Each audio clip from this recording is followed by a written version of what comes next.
He thought she was just thanking him, then she called him her mate. Kiran Vaz stared at the smoking wreckage, the acrid stench of burning metal and scorched earth clinging to every breath he took. His boots crunched over jagged debris as he moved with silent purpose across what had once been a sleek alien craft. Flickers of red emergency lights danced across the hull, revealing sharp-edged shadows. He caught a glimpse of movement, just a faint shift in the wreckage, and froze, watching intently. Then he saw her, tall, lithe, and impossibly still, her eyes fixed on him in a way that made him feel as if he were the one pinned down. "If you plan to kill me, human, do it quickly. I tire of cowards who hesitate." Her voice cut through the crackle of small fires and twisted steel. For a moment, he didn't answer, just let her words hang in the air like a challenge. The woman, or rather the alien, held herself with a feral grace. Even trapped beneath a slab of metal, she looked more poised than any soldier Kiran had ever known. He moved closer, shoulder muscles coiled and ready, gauging the angle of the debris that pinned her. Her skin shimmered with faint bioluminescent patterns along her collarbone, pulses that ebbed and flowed like an electric heartbeat. She wasn't entirely helpless, and he knew it. The tilt of her jaw, the flash of something cold in her gaze, suggested danger. He crouched next to the debris, letting his gaze sweep over her. "I don't kill needlessly," he said at last, voice low. His hand flexed, that old ritual just before he either offered help or struck a blow. "You're injured." He stated the obvious, testing how she might react. The alien, Sarika, he would later learn, didn't flinch. Instead, she reached out, resting her free hand against a beam, and the faint light under her skin surged. He felt a spike in the temperature around them, as if her body was responding to her predicament.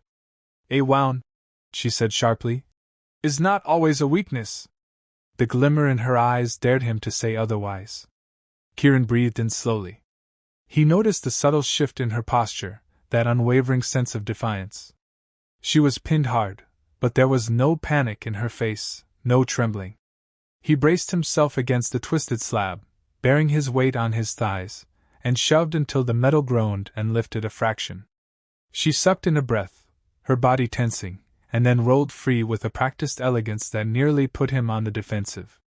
In one fluid motion, she was on her feet, standing a few paces away, never taking her gaze off him. Her left arm was slick with blood, dark maroon, not red, but she showed no sign of pain. He exhaled, letting the debris crash back into place, then squared up to her. "You're welcome," he said, knowing gratitude was the last thing on her mind. She tilted her head in a way that might have been thanks, might have been a mockery. "You think a single act of kindness means I should kneel in gratitude? Don't delude yourself," she replied. Her voice was calm, but beneath that composure he sensed the undercurrent of tension that came from being cornered. Kiran's lips twitched in a faint smirk.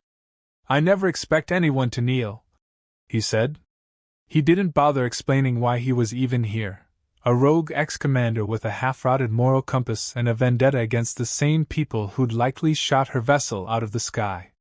If she recognized him, she gave no indication. She surveyed their surroundings, the dark sky overhead echoing with distant explosions from the ongoing conflict that had torn this colony apart. "And yet you call me alien, as though I am not standing right here," she said, her voice quiet.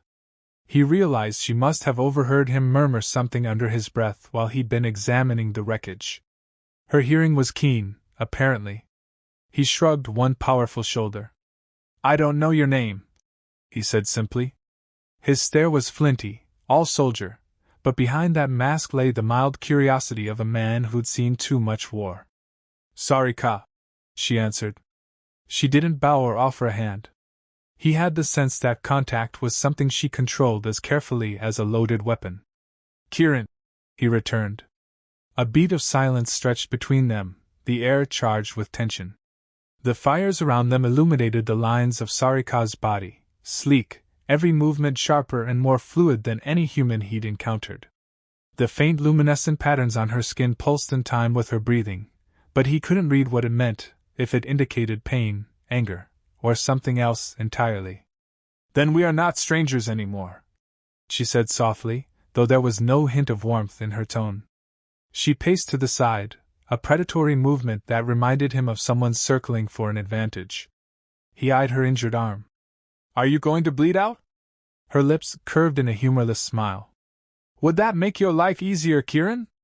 Maybe, he allowed, meeting her stare. But we're a long way from easy. We have bigger problems. In the distance, bright flares lit the sky where mortar shells detonated. An uneasy hush settled, as if the city behind them was preparing for the next wave of chaos. Sarika wiped away some of the blood from her arm, wincing only slightly. You still haven't told me which side you're on. He glanced over his shoulder, scanning for threats, because these ruins were never truly safe. For now, my own, he said. I'm no friend to your pursuers if that's what you're worried about. Her expression hardened. I have no friends here, only enemies who want to dissect me for what I know or for what I am. She paused, eyes narrowing. Should I add you to the list? Kieran studied her for a moment. If I'd wanted to kill you, I wouldn't have helped free your leg, he said. I'm not interested in your secrets or your bounty. I'm trying to survive this war, same as you. She let out a low, humorless chuckle. As if survival is so simple. A tremor passed through the ground, sending debris rolling. The scorching stench of chemicals told them both that staying here much longer would be dangerous. He jerked his head to the side, gesturing to the ragged structures standing half-collapsed in the near distance. We have to move. There's a chance the blockade sensors picked up your crash. You presume I'm coming with you. She didn't move to follow, but the slight tilt of her hip hinted she was weighing her options. It's your call, he said, already stepping away from the wreckage. Stay here, bleed out, get captured, whatever suits you. But I'm going. He offered no invitation, just that crisp statement, as though her presence or absence hardly mattered. A heartbeat later, she was beside him. He felt the spike of heat from her body before he saw her shadow move. That same primal awareness that told him she was more predator than prey.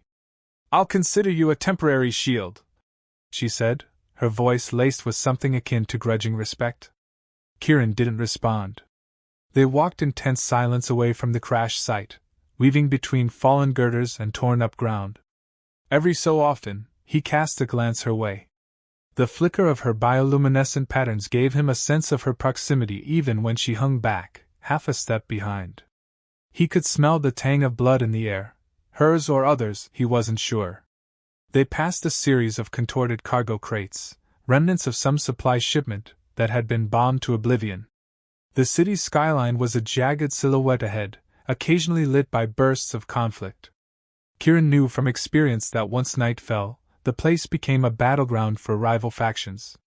He was determined not to be caught in the crossfire, but he had a suspicion that playing guide to Sarika might draw more attention than going solo.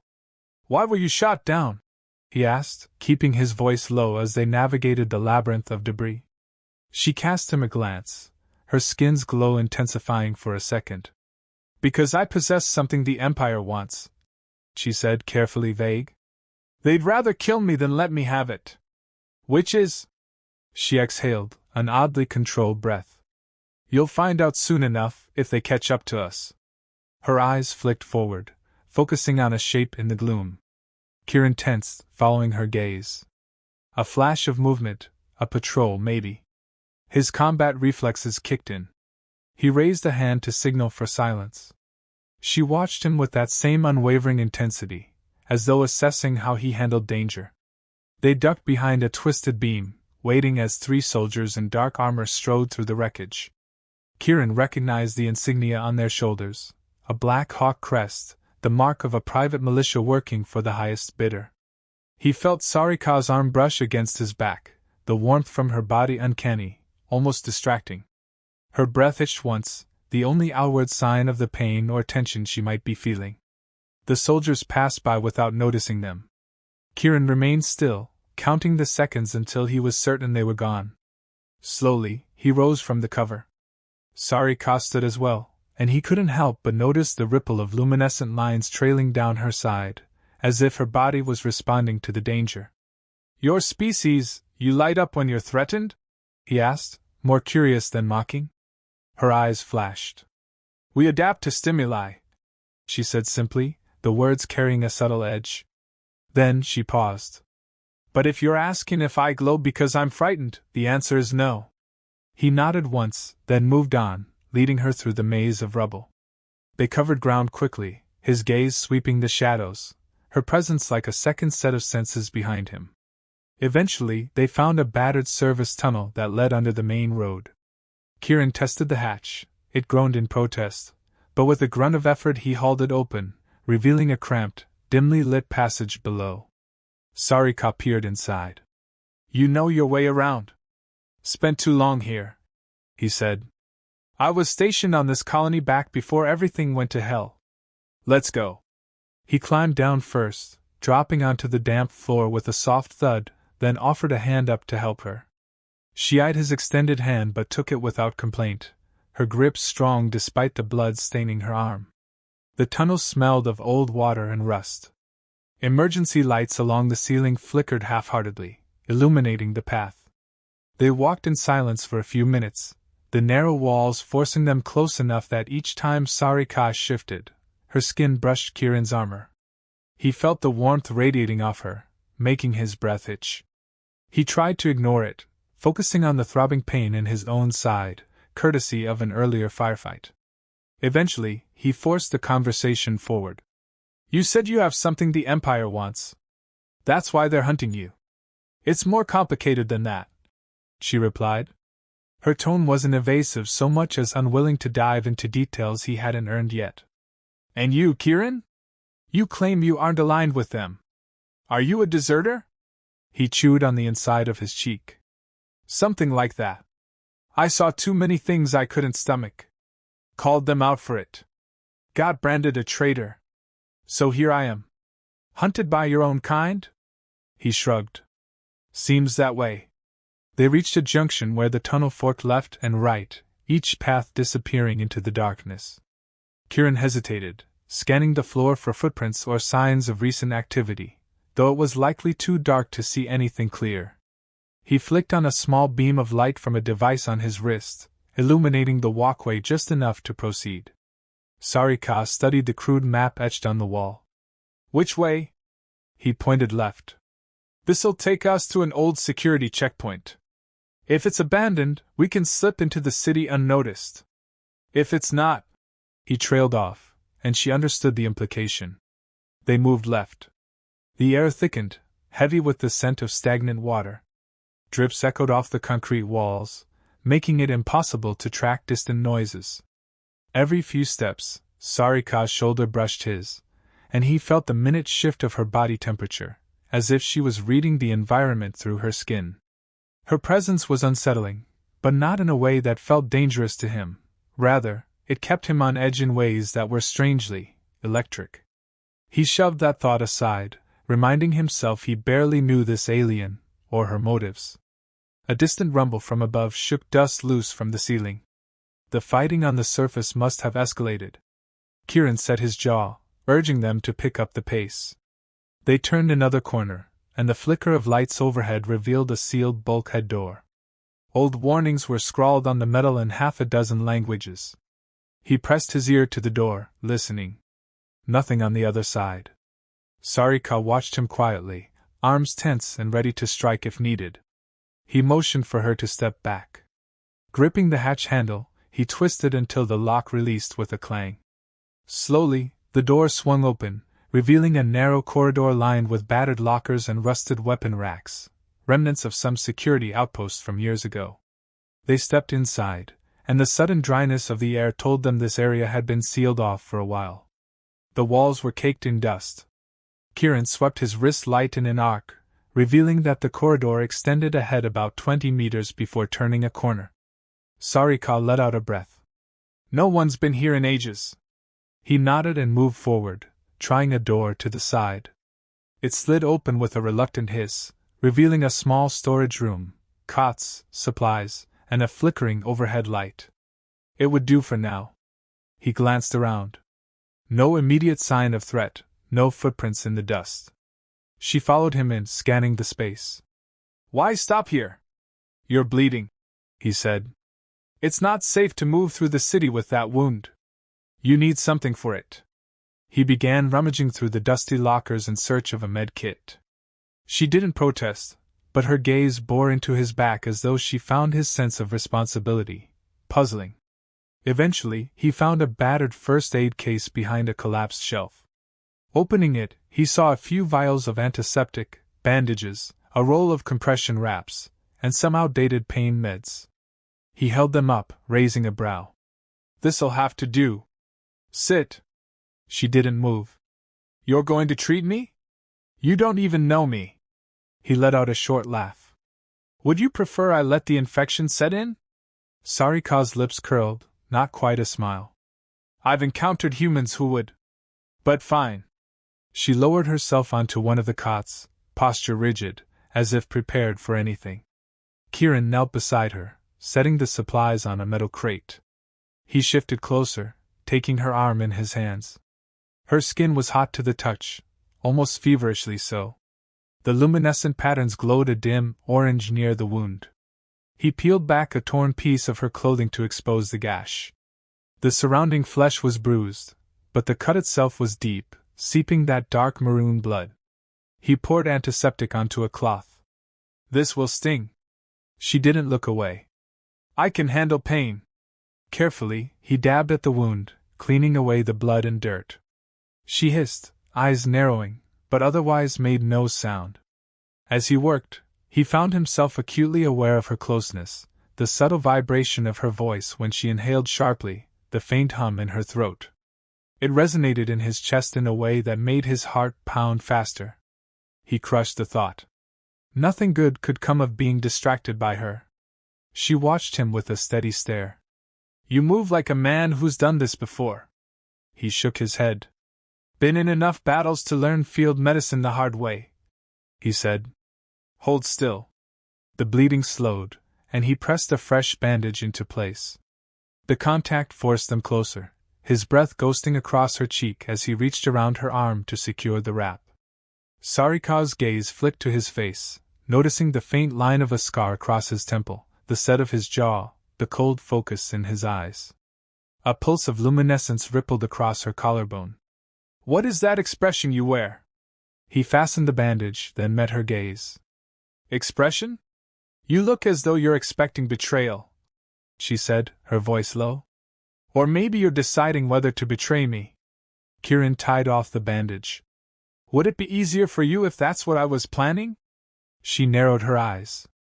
Easier to kill you first, she said, with a slight tilt of her head that suggested she'd do it in a heartbeat if she felt threatened. He gave a dry smirk. Then I'd appreciate if you wait until I'm finished bandaging you up. Carefully, he pressed down on the last bit of gauze, checking for any seepage. Satisfied, he leaned back. That should hold, at least until we can find you proper medical tech. Sarika flexed her arm experimentally. The luminescence on her skin shifted from orange to a calmer shade of blue, as though reflecting some internal equilibrium. You are not what I expected, she murmured. And what did you expect? Crudeness. Hostility. Or mindless fear, she answered, shrugging her uninjured shoulder. Humans can be unpredictable around my kind. He let out a humorless chuckle. Humans are unpredictable around everyone, even each other. He stood, walking to the door. We'll rest here for a bit. Then we need to move. Her eyes followed him as he paced the cramped room, checking corners. Why help me at all, Kieran? He sighed, resting a hand on the hilt of a sidearm strapped to his thigh. Because I can, he said eventually. And because you might be useful to me if we find ourselves facing the same enemies. She seemed to accept that, rising carefully from the cot. The bandage was a stark contrast against her dark skin, but she moved more fluidly now. Her presence filled the small room with an energy that made the hairs on his neck stand on end. Then let's see who uses whom first, she said, a quiet challenge in her tone. He walked closer, shadows flickering across his face from the failing light overhead. Use me all you like, he murmured, voice dropping. But I suggest you keep that blade of yours sheathed unless we're up against someone else. Understood?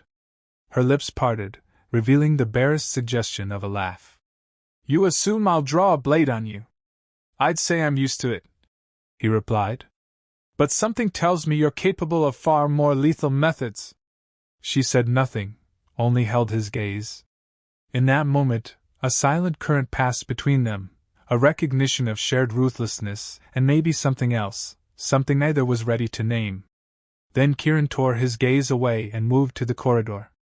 Outside, the hum of distant conflict echoed through the sealed door. He checked his wrist device, scanning for life signs or heat signatures. The device flickered. The sensors showed multiple approaching squads fanning out in the subterranean tunnels. They're sweeping, he muttered. Either searching for survivors or looking specifically for you. She stepped behind him, so close he could feel her warmth. Does that matter? He turned slightly. It matters if you want to keep breathing. She raised a brow. We'll see, she said, neither committed to living nor dying, it seemed. Lead on, then. I'll be right behind you, until you prove unworthy of my trust. Kieran nodded once. He wasn't deluded enough to think he had her trust, or that he entirely trusted her. But for now, they were stuck together. He pushed the door open, leading them deeper into the complex. Gunfire rattled in the distance, and that acrid tang of chemicals assaulted them again. They navigated the corridors in an uneasy alliance, each step carrying them toward the city above. In silence, they advanced through the gloom, alert for any sign of patrols. Tension pulsed in every shared glance, in every breath of the stale air. Kieran could feel his heart pound, partly from adrenaline, partly from the unsettling pull he felt toward Sarika.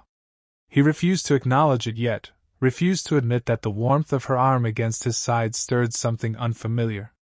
A flash of movement, then a single shot rang out. Kieran yanked Sarika to cover behind a large metal crate. The bullet ricocheted, sparks bursting where it struck the wall. He risked a peek around the crate.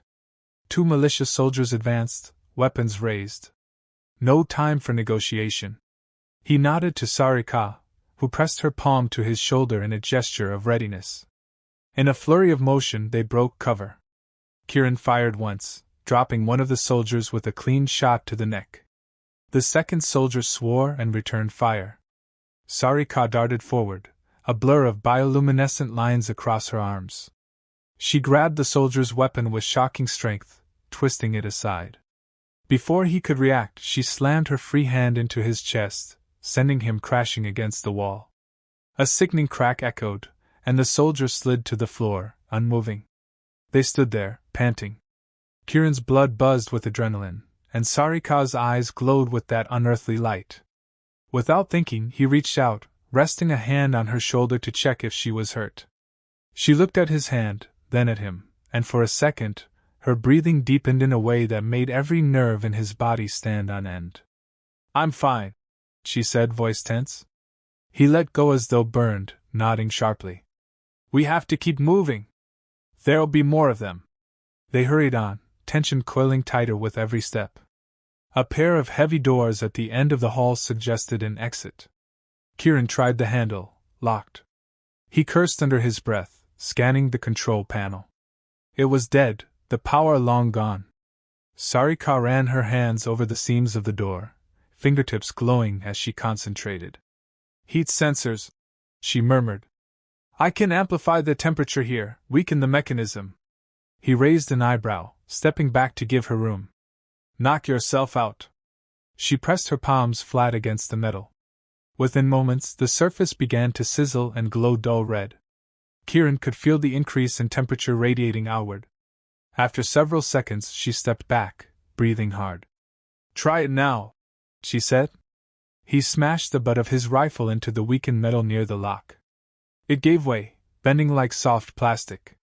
Grunting, he pried the door open enough for them to squeeze through. The corridor on the other side sloped upward, and at the far end, they saw moonlight filtering in through a shattered gate. It felt like hours since they'd first encountered each other among the wreckage, but in reality, it couldn't have been more than half an hour. War zones had a way of stretching time. Kieran, gun in hand, took the lead, stepping over fallen rubble, ignoring the twinge of pain in his own battered side. Sarika followed close, silent as a shadow. They reached the broken gate and emerged into a partially collapsed building. The overhead ceiling had caved in, letting in the faint starlight. Outside the building's shattered walls, the city lay in ruin, burning vehicles, toppled skyscrapers, and the distant roar of artillery. Kieran's jaw tightened. He remembered when these streets had been crowded with merchants and travelers. Now it was a graveyard lit by the flicker of ongoing battle. Sarika's voice was hushed but urgent. "Where do we go from here?" He scanned the rooftops. "North side of the city. There's a sector the Empire hasn't shelled yet, or so I've heard. Might be safe houses. We can regroup, find supplies." She nodded once. "Then we'll move quickly." They slipped out of the collapsed building, dashing across a deserted plaza where stone statues lay broken on the ground. Kieran forced himself not to dwell on the destruction. War had done this. His former superiors, the ones who'd turned on him, had financed these private militias. If Sarika's presence threatened them, it was reason enough for Kieran to keep her alive. He wanted to watch them fall, wanted to see their corruption exposed. But that was a thought for another time. As they edged around a corner, Sarika put a hand on his arm, stopping him. He followed her gaze to a group of men in combat gear patrolling the next street. This wasn't the same small squad they'd encountered underground. This was a full team of heavily armed mercenaries. Kieran counted at least 6. He pulled Sarika back behind cover, pressing himself against the crumbling wall. She leaned in, so close he could feel the tremor of her breath on his neck. Unbidden, his heart thumped. Their eyes met, and there was that snap of awareness again, something beyond mere survival. The mercenaries paused to examine a collapsed checkpoint. Kieran motioned to Sarika, "We go around, keep low." She nodded, her gaze flicking between him and the men with guns. Step by step, they crept along the side of a scorched transport, inching their way past the patroller's field of vision. When one of the mercenaries turned their direction, Kieran froze, lightly pushing Sarika's shoulders so she ducked lower. He felt her tense. This close, he couldn't ignore the heat radiating off her body, or the faint shimmer of those glowing patterns under her clothes. The mercenaries' headlights swept over their hiding spot but didn't catch them. A second later, the group moved on. Sarika let out a soft exhale, barely audible. "We need a better route." Kieran nodded, scanning the ruined buildings. The entire block was a cratered mess, windows shattered, walls blackened by smoke. But he spotted a structure that looked somewhat intact, a tall tower whose top floors were partially collapsed. If they could make it inside and climb to a vantage point, maybe they'd find a route or see a safe path. He pointed. "That tower. We can recon from there, decide our next move." She glanced at it, then back at him. "Fine." They darted away from the street, weaving between the wrecks of old vehicles and piles of rubble. Each step stirred dust that coated their boots, got in their eyes. The sirens of approaching dropships wailed in the distance, but for now, they were alone. They reached the tower's entrance, an archway half blocked by debris. Kieran pried a heavy sheet of metal aside, allowing them to slip inside. The lobby was an echo chamber of broken glass and toppled furniture. Weak emergency lights cast everything in a dull red glow. Kieran found a stairwell sign near the back of the room. He led Sarika there, stepping carefully over collapsed ceiling tiles. The stairwell was dark, but it appeared solid enough. They began to climb, each footstep a reminder of their mutual exhaustion. Neither spoke, though the tension hovered between them like a live wire. Finally, they emerged onto the 5th floor, which was more or less intact. Kieran spotted a hallway leading to rooms that might have been offices once. A large window overlooked the city. He gestured to it, then moved forward, rifle raised, checking for threats. Nothing moved except the swirling dust motes. Broken desks and shattered monitors littered the floor. He reached the window, peering through it at the ruined skyline. Fires dotted the streets. Explosions flared in the distance. "Damn it," he muttered, tapping the glass with the back of his knuckles. "We're deep in it." Sarika came up beside him, her reflection in the window an eerie silhouette of glowing lines. "No quick way out." He nodded. "Doesn't look like it."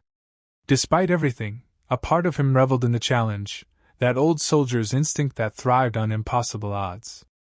He glanced at her. You said the Empire wants something you have. Is it a weapon? She shook her head, stepping back from the window. Knowledge, she said simply. Evidence of their atrocities specifically. My people have collected data, locations, transmissions, records that could topple the entire regime if made public. They'll stop at nothing to keep it buried. Kieran's expression hardened. It aligned perfectly with his own vendetta. The Empire had betrayed him, and they wouldn't hesitate to do the same to countless others. You plan to release it? A small, bitter smile touched her lips. I plan to deliver it to a resistance cell on this colony. That was before my ship was shot down. He let out a slow breath. They're hunting me too. Or at least they will, once they realize I'm still alive. If your evidence can burn them, I'm happy to help you make that happen. She regarded him carefully. Do you speak from vengeance, or do you truly care about those they've harmed? He pressed his mouth into a thin line. Vengeance, justice, call it what you want. They betrayed me, murdered people under my command. I want the truth out there. She nodded, and for the first time, he sensed a flicker of something like trust. Not a soft sentiment, but a warrior's respect. Still, the tension between them hummed, as though their alliance was forged by necessity and a shared thirst for retribution. He stepped away from the window, kneeling beside a battered desk. We'll rest here for a moment, decide our next move, he said. Sarika leaned against the wall, arms crossed, watching him. Her gaze raked over him, taking in the battered armor, the dried blood on his side. You're hurt, she observed, tilting her head. Your own blood, or someone else's? Kieran touched his ribs, wincing. Mine, mostly. I took a round earlier. She pushed off the wall, approaching him with measured steps. Show me. He glanced up, brow furrowing. I can handle it. Is your pride so delicate? She asked, that faint mocking note returning to her voice. Let me see it. Reluctantly, he pulled up the edge of his torn shirt, exposing bruised skin and an ugly graze across his ribs. The bullet must have skimmed him, leaving a deep laceration. It had bled a fair amount, crusting over now, but still looked angry. Sarika knelt beside him. She touched the wound lightly, ignoring his sharp inhale. Her fingertips felt scorching hot. You humans love to pretend you're invulnerable, she muttered, rummaging for the supplies. Hold still. He clenched his jaw as she doused the wound with antiseptic. Pain flared, but he forced himself not to flinch. Guess it's my turn, he managed. Why help me? She pressed the gauze pad against the wound, her voice cool. Because it would inconvenience me if you dropped dead. A brief pause, and then her tone shifted, almost imperceptibly softer. And because you helped me. Kieran snorted. So it is possible for you to express gratitude. Her eyes flicked up, narrowing. Don't misunderstand, she said sharply. Still, the tension in her posture suggested a grudging acceptance that they were, in some twisted way, allies. Or at least reliant on each other for the moment. Satisfied she'd staunched the bleeding, she wrapped a makeshift bandage around his torso. Her closeness was unsettling again, the faint hum of her voice reverberating through his chest. He tried not to focus on the curve of her body as she leaned over him, or the exotic glow that lit her features in that otherwise dark space. When she finished, she stood quickly, as if aware of the tight coil forming in the air between them. Kieran exhaled and rolled his shoulder, testing the pain. Better, he muttered. Don't move too much, she ordered. You'll tear it open again. He almost smiled at the command in her tone. Despite everything, he found her confidence intriguing. She wasn't cowering or deferring, even though she was far from her element. In fact, it felt like she had the upper hand in most of their interactions, and he wasn't entirely sure how he felt about that. A distant explosion rumbled, rattling loose bits of plaster from the ceiling. Kieran looked around the room. We can't stay here long. The city's crawling with patrols. The resistance cell you mentioned, is there a rendezvous point we can aim for? Sarika nodded. There was, but I need to confirm if it's still viable. My contact was supposed to meet me at a place called the Iron Market. Kieran let out a short laugh. That place got reduced to rubble months ago. If your contact's still alive, they'll have set up somewhere else.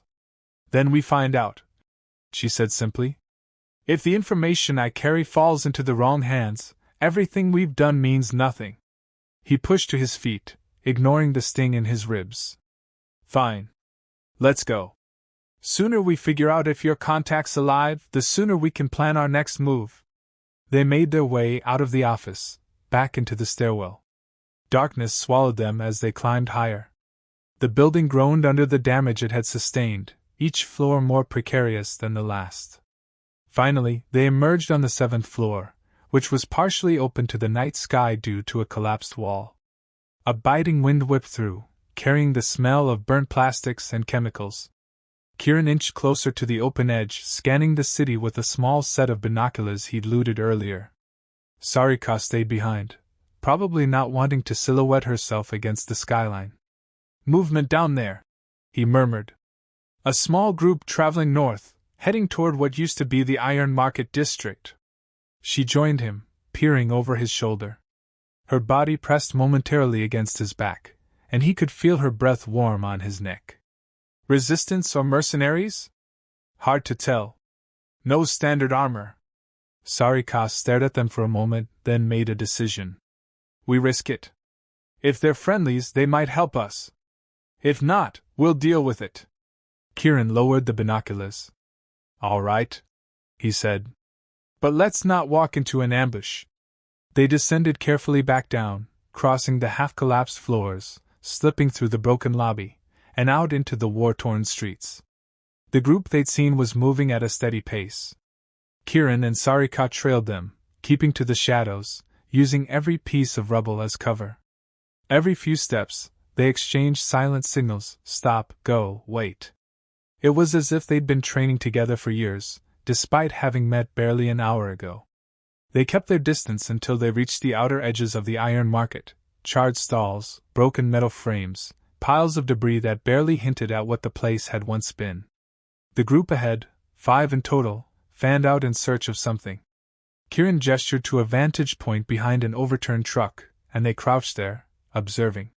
One of the 5, a tall woman with short-cropped hair, lifted a scanning device, sweeping it across the rubble. I'm not picking up anything, she muttered. Signal's dead. Keep trying, another hissed. We have to find her, or all of this is pointless.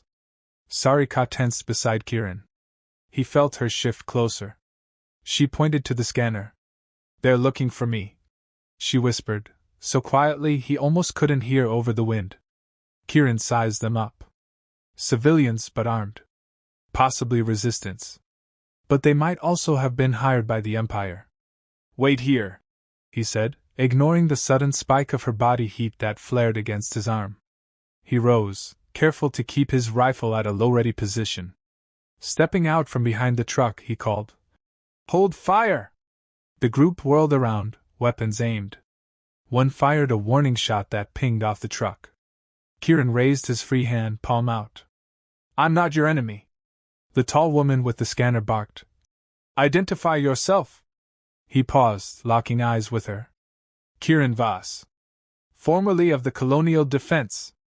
I have someone you might be looking for. A ripple of confusion passed through them. What are you talking about? Demanded another, a wiry man with a makeshift bandolier slung across his chest. Kieran gestured behind him, and Sarika stepped into view, the glow on her skin faint but visible. The group gasped. One of them lowered his weapon immediately, stepping forward as if in awe. Is that you? He asked, voice trembling. Sarika eyed them warily. Did you send the signal to my ship? The tall woman nodded slowly. We tried. We saw it go down. We've been searching for survivors ever since.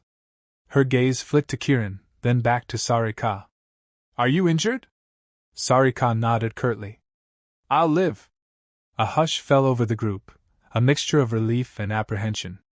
We're part of the resistance cell, the tall woman said at last. The one tasked with gathering what remains of the data you carry. Is it safe? Sarika's jaw tightened. As safe as it can be. But my vessel is gone. We need to find a secure location. I can't risk the Empire intercepting the data. The group exchanged glances, and the wiry man frowned. Our main base is compromised. We've been forced to move. But we have a fallback location. Lead the way, Sarika ordered. Time is not on our side. The woman looked uncertainly at Kirin, who still had his rifle in hand. And him? He's with me, Sarika said, her voice brooking no argument. The group muttered among themselves, but no one directly opposed it. They set off, weaving through the shattered market stalls. Kirin stayed close to Sarika, scanning every corner for threats. If these people were indeed resistance, they'd make valuable allies, though he suspected not all of them would be thrilled to have a rogue ex-commander along. After a few tense minutes, they descended into another tunnel system, this one marked with rebel graffiti and half-concealed by rubble. The moment they passed through an improvised checkpoint, a pair of resistance fighters emerged from the darkness, looking prepared for a fight. The woman at the front identified herself and her group, explaining quickly that Sarika had survived the crash. Surprised expressions turned to cautious hope. They ushered everyone into a central chamber lit by flickering overhead lights. Makeshift beds lined the walls, and crates of supplies were stacked in corners. Kirin could see men and women with battered armor, some missing limbs or sporting fresh bandages. This was a cell that had seen real conflict.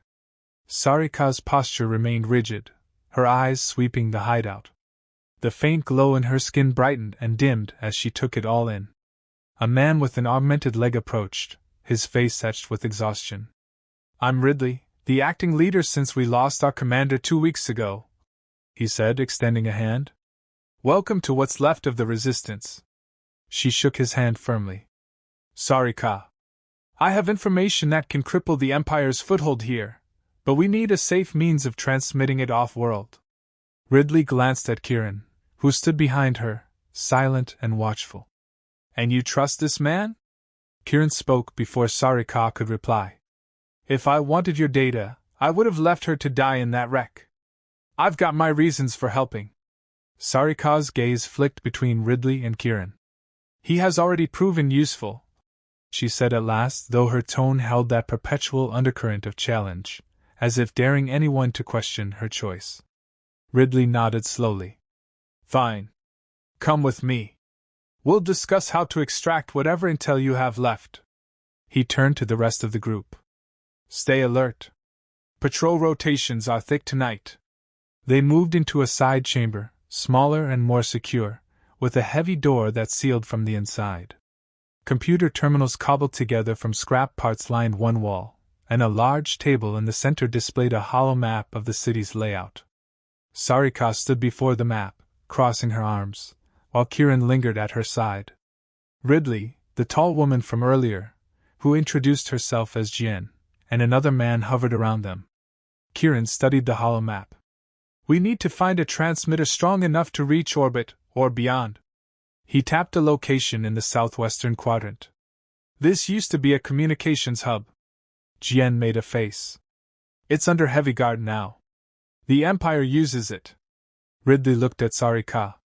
How critical is it that we get this data off-world? Her bioluminescent markings flared slightly. Crucial. My people are mobilizing. If they receive my intel, they can prove the Empire's war crimes, rally more allies, and possibly turn the tide here. Kirin locked eyes with her. So we're going to have to take back that comm hub, or at least infiltrate it. Ridley grimaced. We're short on manpower. Jian's gaze flicked between them. We have enough for a small infiltration team, but a full-scale assault? Impossible right now. Silence fell. Kirin felt the tension building, the weight of an impossible plan. Then, quietly, he said, I can lead the strike. I know how these squads operate, how the Empire organizes its defenses. If Sarika can feed us the right data, we can slip in and broadcast her intel. Sarika's expression was unreadable, but he sensed a flicker of approval. Ridley tapped a finger against the map. This is insane, he murmured. But it might be our best shot. Sarikah narrowed her eyes. If we don't try, we lose everything. The small group set to work, discussing routes, guard rotations, potential distractions. Every word dripped with tension, and Kieran could sense Sarikah's presence thrumming beside him. They were planning a covert infiltration that might save the colony, or damn them all if it failed. Hours slipped by as they hashed out details. Exhaustion lined every face, but adrenaline pushed them on. Eventually, Ridley dismissed everyone to rest, reminding them the attack would commence in mere hours, under the cover of the next wave of bombardments. Sarikah followed Kieran out into the main chamber. They found an unoccupied corner near some crates. He sat, leaning back against the wall, rubbing his forehead as the ache from his injury pulsed. She lowered herself beside him, not close enough to touch, but near enough that he could feel her heat, sensed the subtle vibrations of her voice when she spoke. You fight against your own kind, she observed quietly. There's a story there. Kieran exhaled, gaze drifting over the ragged forms of sleeping resistance members. My people turned on me first, he said. I exposed something they'd done, a massacre they wanted to keep hidden. The official line was that it was a necessary operation. It wasn't. They branded me a traitor. She studied him through half-lowered lids. A soldier with a conscience. He smiled bitterly. A rare breed. Or maybe just a fool. She didn't respond to that, and for a while, they let the hum of the improvised base surround them, murmured conversations, the clank of distant machinery, the hiss of wind through cracks in the walls. The tension between them remained, that unspoken awareness. Finally, Sarikah rose, casting him a long look. We should sleep, if only for an hour or two.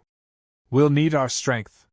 He nodded, eyes following her as she stepped away, a shifting kaleidoscope of faint color tracing her arms.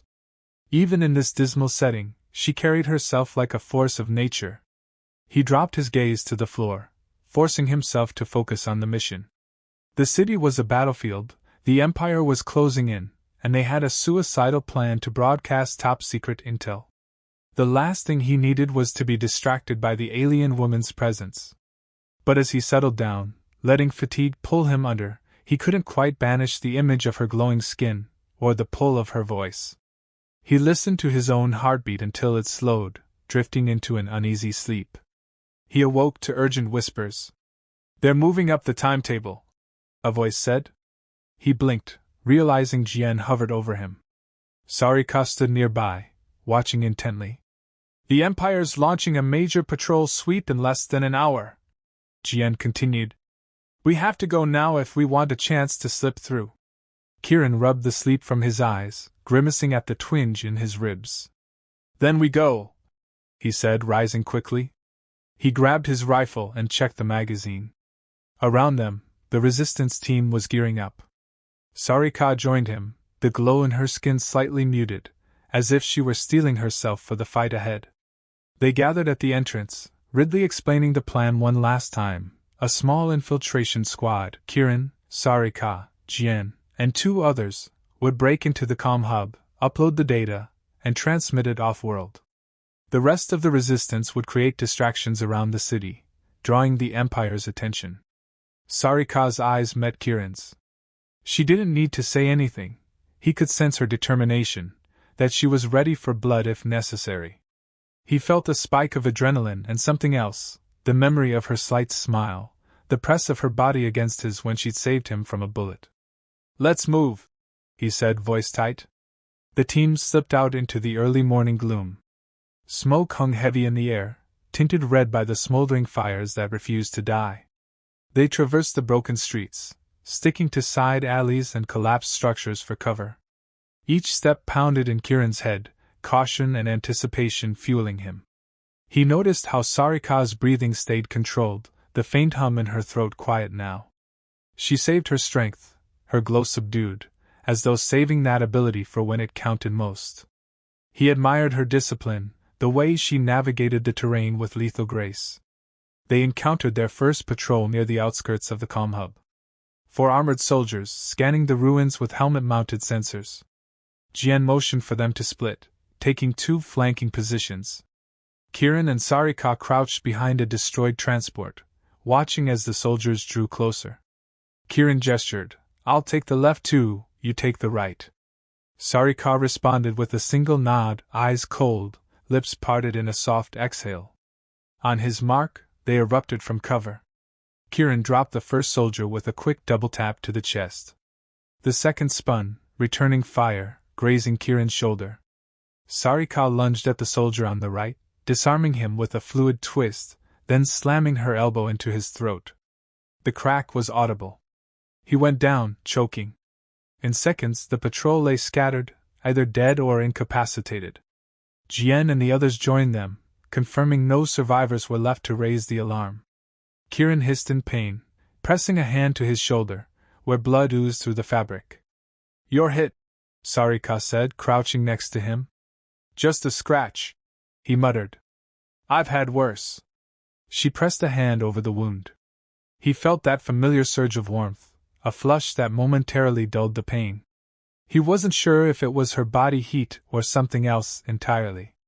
She retracted her hand quickly, though, as if mindful they didn't have time for more. They pressed on, the comm hub looming just ahead. It was a tall structure, partially reinforced by the Empire's engineers to withstand assaults. Guards patrolled the perimeter.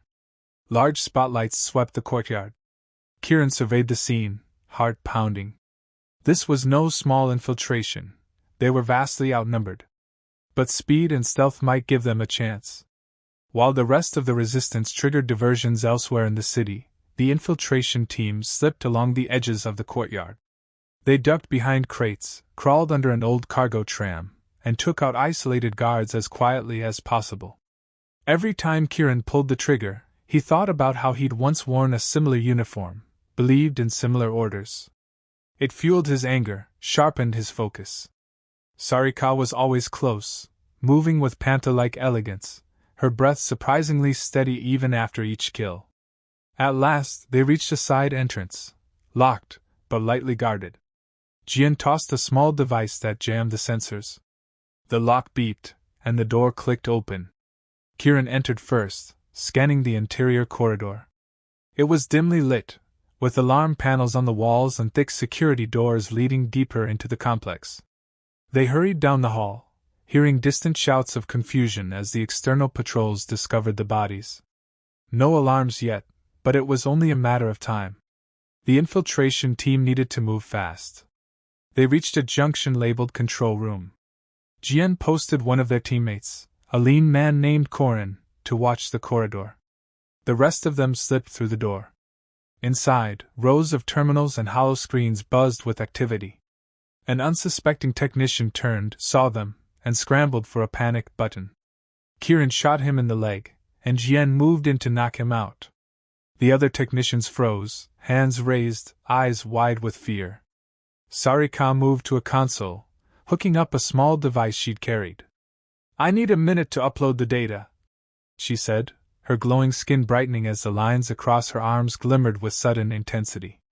She typed with swift efficiency, her alien physiology somehow attuned to the console's interface. Kirin and Jian covered her, rifles trained on the stunned technicians. Outside the room, gunfire erupted. Korin cried out, then fell silent. Kirin's pulse raced. "We're out of time," he muttered. Sarika's expression was grim, the glow on her skin pulsing. "Almost there," she whispered. Lights flickered on the console, data streaming across the screen. Then an alert beeped. "Upload complete," she announced.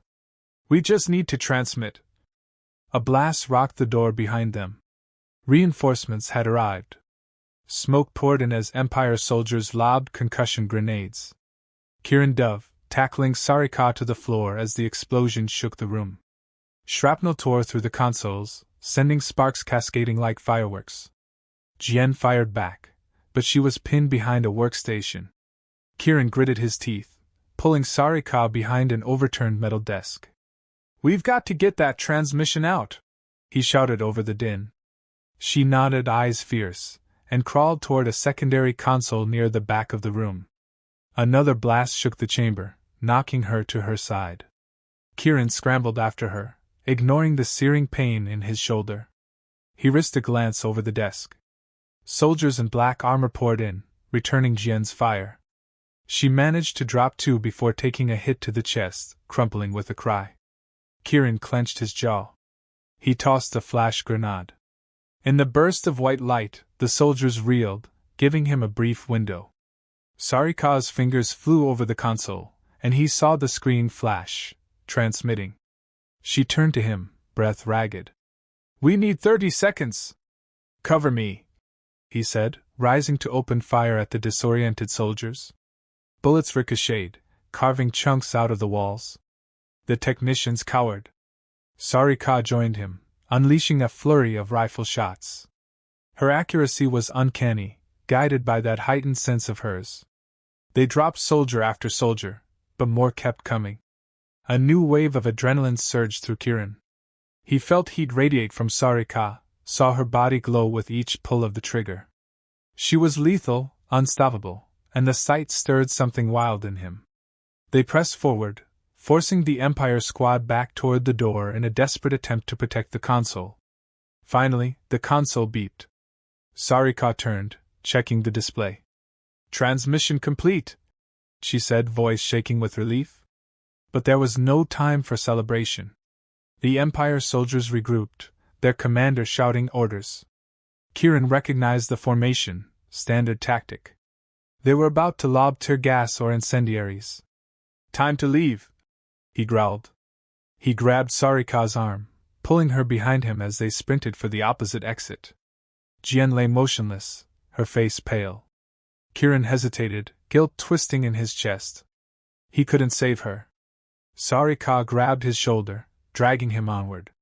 They bolted down a smoke-filled corridor, the alarm klaxons blaring now. In a dizzying rush, they navigated the labyrinth of halls, ducking into side passages to avoid fresh squads. Fire flickered in the corners where grenades had ignited. Every breath felt scorched. Kirin's body screamed in protest, but he pushed through, Sarika's presence urging him on. At last, they found an emergency stairwell. They bounded down the steps, the clang of their footsteps echoing. The Empire's reinforcements were close behind, shouting commands. A bullet whipped past Kirin's ear. He spun, firing a salvo that forced them to take cover. Sarika ducked down another flight, her luminous arms guiding her in the dim light. 1 floor to go, then freedom. But as they burst through the final door, they stepped into a hail of gunfire from yet another squad. Kirin and Sarika dove behind a thick support column. She grabbed a discarded smoke grenade from the floor, tossed it into the open. The corridor filled with dense smoke. Blind, the soldiers fired wildly. Kirin seized the chance, sprinting forward with Sarika close behind. They collided with the nearest soldiers in a brutal melee. Kirin slammed one soldier's helmet against the wall, while Sarika's hand glowed molten hot, pressing into another soldier's wrist, forcing him to drop his weapon with a scream. The confusion was total. They pushed through, letting the smoke conceal their escape. Within moments, they emerged onto a loading dock behind the comm hub. Alarms wailed, searchlights panned across the yard, but they found a gap in the fencing. With adrenaline surging, they slipped through, sprinting into the alleys beyond. Distant gunfire echoed as the Empire's squads tried to reorganize. They ran until the alarms faded, until their lungs burned and their legs threatened to give out. Finally, they collapsed behind the remnants of a collapsed overpass. Kirin pressed a hand to his side, feeling fresh blood seeping through the bandage from earlier. Sarika's breathing was harsh, her bioluminescent skin flickering as though short-circuiting from exhaustion. She forced a shaking laugh, shoulders heaving. "We did it! The data is out there!" Kirin nodded, leaning his head back against the rubble. "Yeah. It's done!" His heart hammered, relief and grief mingling. So many lives lost, but maybe they'd struck a real blow against the Empire. Sarika turned to him, and in the faint glow of dawn that cut through the destruction, he saw a hunger in her eyes. Not just for revenge or victory, but for something more. He felt it too, a raw magnetism that he'd been trying to ignore since the moment he found her. Every close call, every brush of skin, had chipped away at his defenses. She reached for him, fingers hovering just over his bandage. "Let me see," she murmured, voice surprisingly gentle. He let her peel back the cloth, wincing at the sight of torn flesh. Her palms slid over the wound. He gasped as a surge of warmth pulsed from her, easing the pain. "How are you?" he managed. "It's something my species can do," she said in a near whisper. "Heat regulation, minor healing. It won't fix everything, but it'll help you survive." He let out a shuddering breath. Her face was close, too close, and for a split second, it felt like time slowed. The tension that had been simmering between them ignited. He saw her eyes flick to his lips, a moment of hesitation, then a flash of defiance. She didn't lean in gently. Instead, her hands curled around the collar of his uniform, pulling him into a fierce kiss that felt more like a clash of wills than a tender meeting. He tasted blood and smoke, felt the electric thrill of her body pressed against him. He responded with equal intensity, grasping her waist, ignoring the pain in his ribs as he twisted, pinning her momentarily against the rubble. Her glow flared, bright and hot against his chest. It was a kiss laced with aggression, neither yielding. His hands slid into her hair, tangling in the dark strands. She bit at his lower lip, a low growl emanating from her throat. He groaned, pressing harder, as though fighting for dominance in a battlefield of mouths and hands. When they finally broke apart, panting, he saw that fierce light in her eyes, a reflection of his own.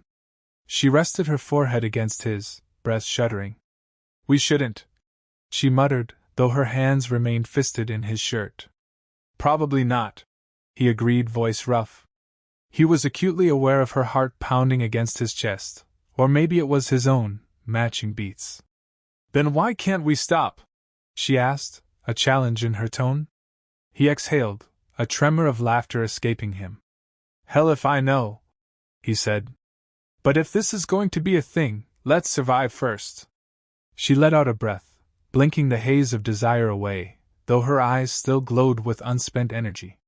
"Survive," she echoed, as if it were both a promise and a dare.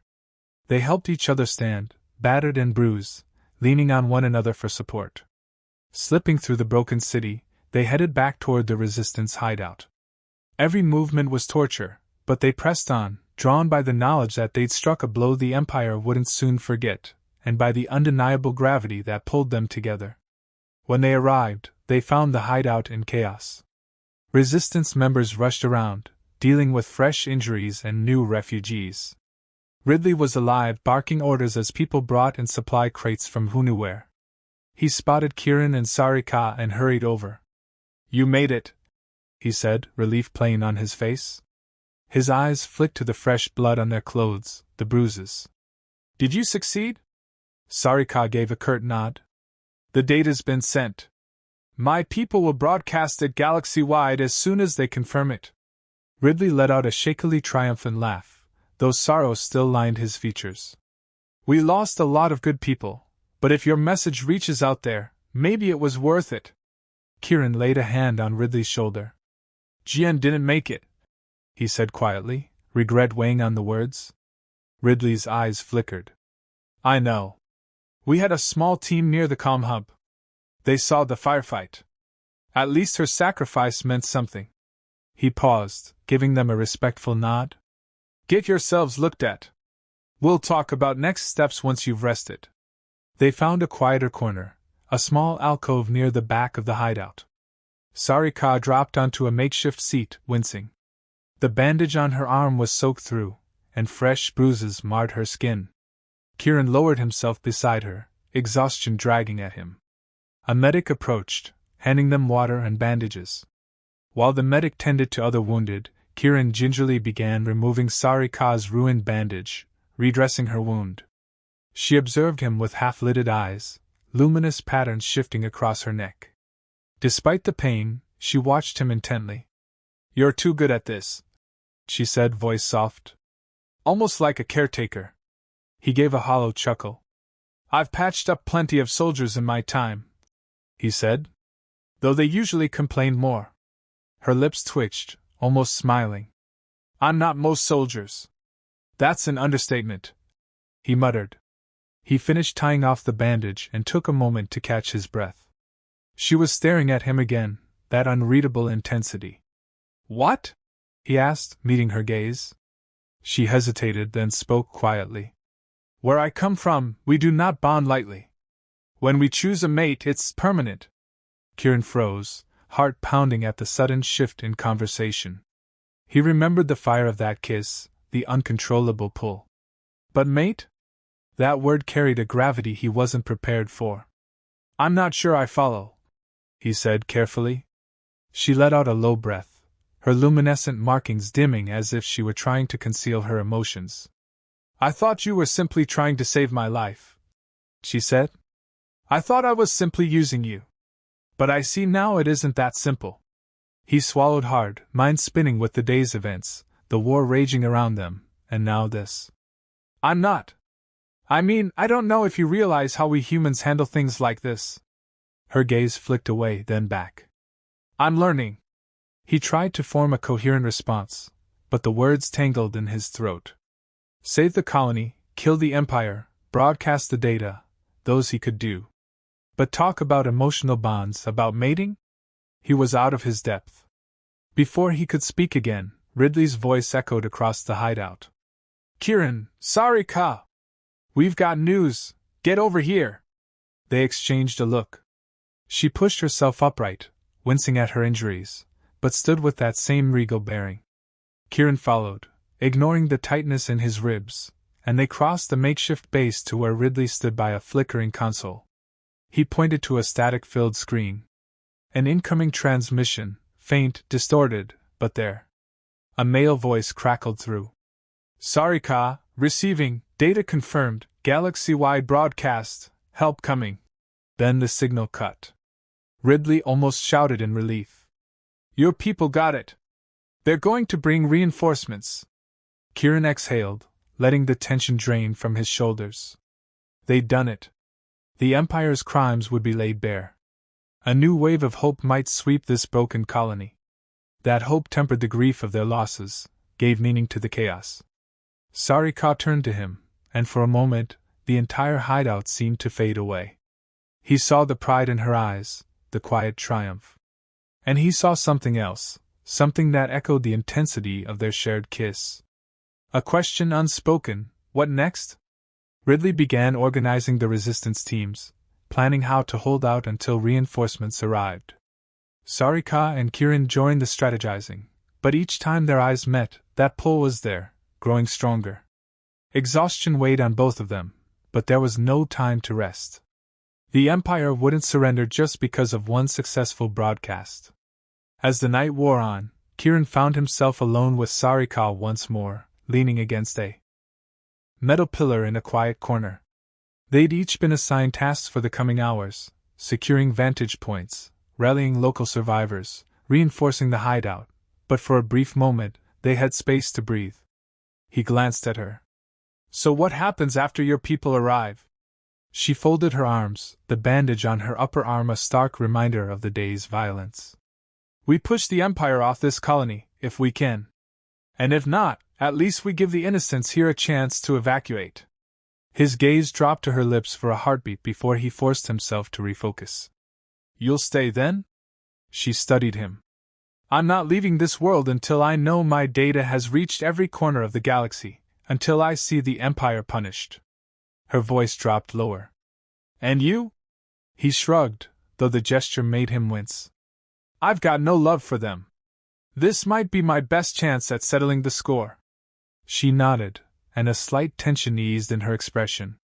Then, after a beat of silence, she spoke in a tone that was both wary and vulnerable, though she tried to hide it behind her usual commanding edge. When I called you my mate earlier, it wasn't just a word. It was an acknowledgement. It slipped out, a reflex of my species. You saved me, fought beside me. I can't ignore how my body reacts to you. He felt his stomach tighten. We've been through a lot. It's normal to feel connected. She shook her head. With my people, there's a deeper bond. We sense it. A primal certainty. She took a step closer, her voice dropping to a near whisper. I don't expect you to understand fully. But know this, I won't let you face this alone. Kieran's thoughts churned. War raged around them, and here they were, talking about a bond he could barely wrap his head around. Yet, as insane as it was, he couldn't deny the powerful attraction that tugged at him whenever she was near. He'd never felt anything like it. He reached out, lightly touching the back of her hand. Her skin pulsed with warmth, the glow intensifying. I don't even know if I believe in that kind of destiny, he admitted. But I do know that He cut himself off, uncertain how to phrase the storm of emotions swirling inside him. She tilted her head, that slight smirk curling her lips. We can talk more once we've survived this war. Deal, he said, though the corners of his mouth twitched with a subdued smile. They parted to carry out their assigned tasks. The next day, reinforcements began arriving, smaller craft at first, slipping past the Empire's blockade. Fresh weapons and fighters joined the resistance. The Empire, enraged by the broadcast, struck harder, launching air raids and sending more troops into the city's ruins. Conflict blazed anew. Kieran and Sarika found themselves in the thick of it, leading squads through battered neighborhoods, evacuating civilians, clashing with Imperial forces. Each skirmish was brutal, testing their endurance and resolve. But every time they fought side by side, it felt like an extension of the bond they refused to name. She'd meet his eyes across a smoky battlefield, and they'd share a wordless understanding. Days blurred together. The lines of enemy control shifted. At last, an armada of Sarika's people arrived, sleek starships descending through the sky, bristling with advanced technology. The Empire attempted to repel them, but the broadcast had already rallied neighboring systems. Rebel ships from allied worlds joined the fight. In one final offensive, they cornered the Empire's main command post in the city center. Kieran, Sarika, and Ridley led the charge. Buildings burned, gunships strafed overhead, and the thunder of artillery shook the streets. They pushed forward, step by bloody step, until the Empire's flag came down over the ruined palace of local governance. With that, the surviving Imperial officers either surrendered or fled. The cost was staggering, countless dead, the city in ruins. But as the dust settled, hope glimmered through the devastation. Civilians emerged from hiding. Relief ships touched down with medical supplies. Across the sector, the Empire's hold weakened, their crimes exposed by Sarika's broadcast. In the aftermath, Kieran found himself standing on a balcony of a half-collapsed skyscraper, overlooking the battered city.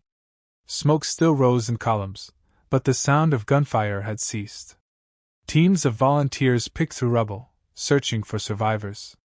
Sarika approached him, her presence unmistakable in the corner of his vision. He turned, and their eyes met. She stepped close, resting her hands on the railing. Her bandages were gone, replaced by fresh scars and the gentle glow of her healing. A warm breeze swept past them, carrying the scent of ash and promise. It's over, she said, her voice tinged with relief. At least here. He nodded, exhaling. You'll be leaving with your people? The question hung heavy in the air, an unspoken fear that she might walk away now that her mission was complete. She studied him, the glow on her arms pulsing softly. They'll want me to. We have other battles to fight, other worlds to free. But I. She paused, her gaze drifting down to his hand resting on the railing. She covered it with her own, and the warmth made his heart pound. I asked them for time. Told them this world still needs rebuilding, that the locals must be helped to stand on their own. Kieran swallowed. And is that the only reason? Her lips curved. No, she admitted. My people don't fully understand why I'm staying with a human, but they respect my choice. Besides, the galaxy's big enough for us to keep fighting together if we wish. He turned his hand, lacing his fingers with hers. It felt natural, despite everything. I'm not exactly husband material, he said with a faint laugh. Hell, I barely know how to talk about half the things we've been through. But I do know that if you leave... He trailed off, struggling to find the right words. She pressed closer, her free hand resting against his chest, feeling the steady beat of his heart. Then I won't. she said softly, her gaze unwavering. I may leave to aid my people when they call, but I won't vanish from your life. We've fought too hard, bled too much together. He leaned in, brushing his forehead against hers. The city's wind whistled around them, but in that moment, it felt like they were alone. He slipped an arm around her waist, drawing her nearer. You're serious about this mate thing, aren't you? Her laugh was soft, a warm vibration against his chest. Deadly serious. But it's not a cage, Kieran. It's a bond. One I choose to honor, if you'll have me. He remembered the first time he'd seen her, pinned under wreckage, yet proud and untamed. He thought she was just another life to save. He hadn't known she'd challenge him, break him, and remake him. Now she was offering him a choice that felt more permanent than any oath he'd ever sworn. It might take me a while to figure all this out, he said gruffly, his arm tightening around her. But I'm not backing down. She smirked, leaning her head against his shoulder. Good. Because neither am I. They stood there, looking out over the ravaged city they'd fought to free, the sun breaking through the clouds. The war still smoldered beyond this colony, and they both knew there were more battles ahead. But for now, in this moment, they had a measure of peace, and each other. He pressed a kiss to her temple, and she turned into him, letting their lips meet in a gentler, though no less intense kiss. It wasn't the savage clash of before.